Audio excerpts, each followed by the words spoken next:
All right, welcome to the 2024 SEC Baseball Tournament Game 1 press conference. LSU advanced to the double elimination segment of the SEC Tournament beginning Wednesday morning at 9:30 against third-seeded Kentucky. We're joined by LSU head coach Jay Johnson along with winning pitcher Gage and outfielder Josh Pearson. Coach Johnson will give an opening statement, and then we'll take questions for the players only, please. Diego and Seth, again, will be passing the microphone, so please wait for the microphone and identify yourself. And then also please try not to pass in front of the center camera. Coach, can I get an opening statement, please? Yeah, very proud of our team. We're playing the best baseball we've played all year over the last 20 games, playing as good as anybody in the country. With the stakes of today's game, we controlled what we could control really well. Gage was phenomenal on the mound. We put this in play about 3 weeks ago that he would pitch this game if we'd put ourselves in the position we did, which was to be a NCAA tournament team. So he's been working hard and ready to roll, and was as good today against one of the best offenses in college baseball, probably as anybody that they've seen all year. Big day out of Josh and the lineup, and another great zero in the air column. So proud of how we played. Get back to the hotel, get to work on Kentucky, and great effort from the Tigers today.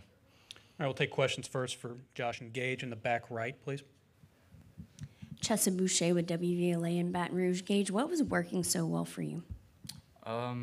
Getting ahead, and I think throwing the curveball. Lately it's just been kind of one off-speed pitch, but having both in my back pocket with the fastball really helped. Any follow-up in the back right? Also, knowing what was on the line, especially with the postseason, was knowing you had 3 weeks to get ready and to be here, but to dominate the way you did, how was it for you?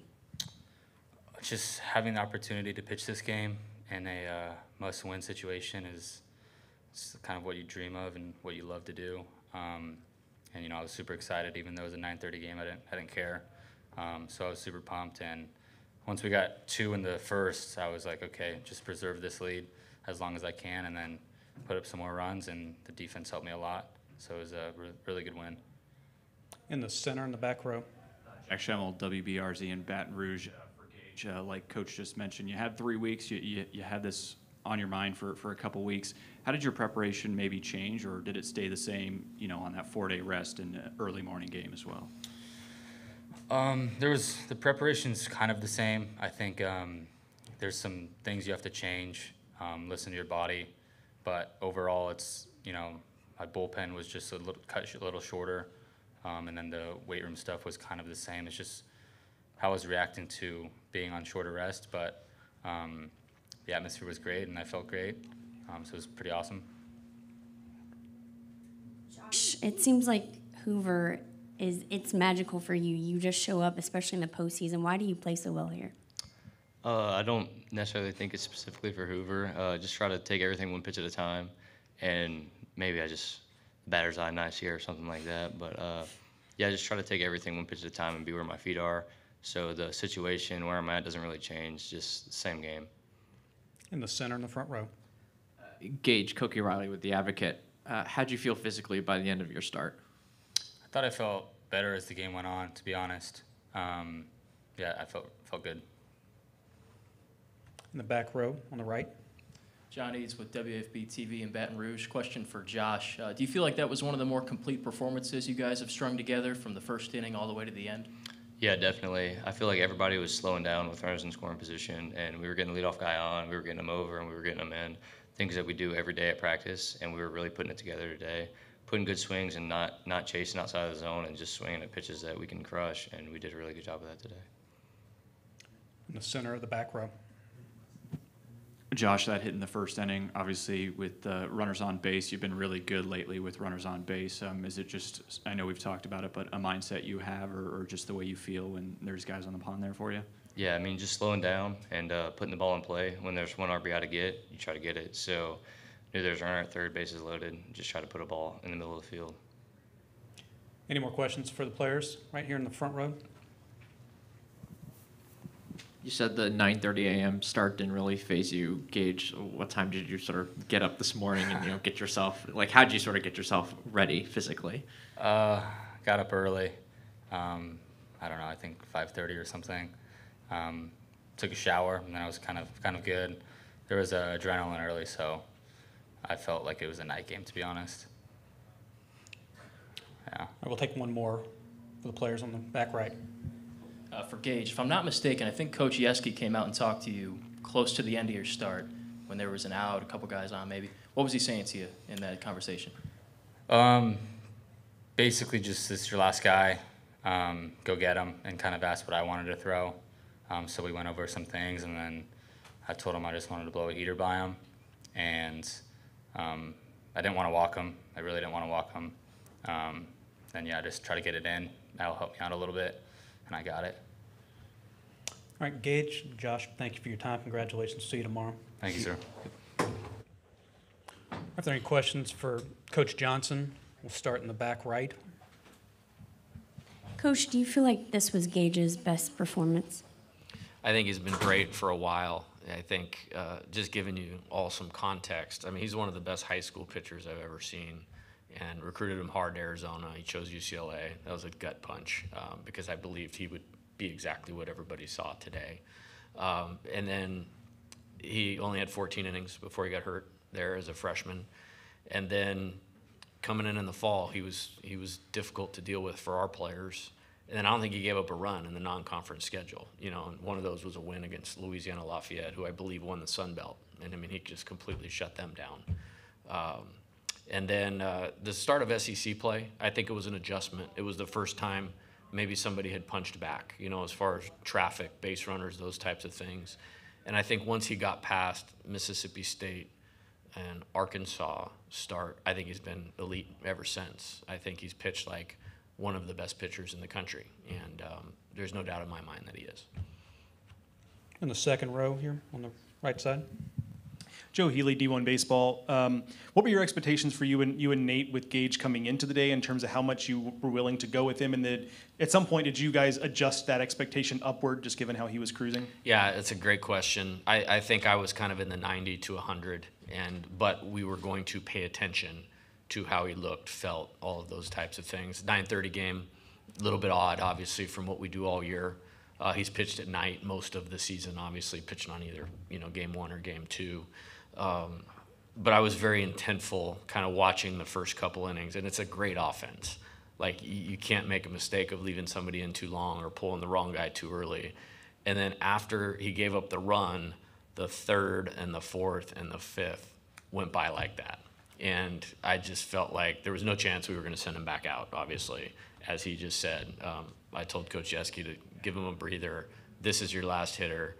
Get convicted with what you're doing, and that's going to be it. But what a performance. And, he'll have more time on the back end before the NCAA tournament now, which is great. In the front row. Coach, how do you prepare for a start that's 3 weeks ahead and going to be on short rest? Yeah, like that? I feel like this is like, I respect the question, but that's major leaguer. That's what he's going to do with his life, is pitch on 4 days rest. I just got out ahead of it, of going like, hey, we're moving you to the first game.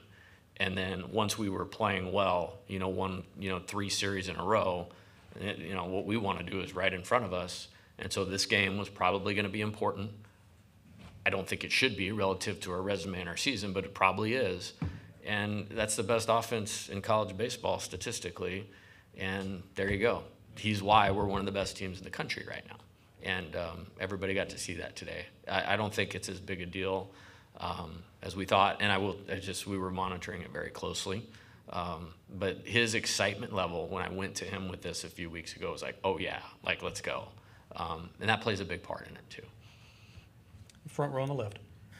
Alex Day, College Baseball Central. Coach, what does it mean for the team to have a guy like Josh Pearson, who maybe statistically hasn't had the greatest season, but in the clutch, in the biggest games, he always comes through for you? Yeah, so, this stretch run that we're on and have won 15 out of 20, 4 out of the last 5 SEC series. If you go back and all these wins, walk-off hit against Auburn, big hit right there. Huge bases loaded double against #1 Texas A&M. And there was a couple last weekend, against Ole Miss.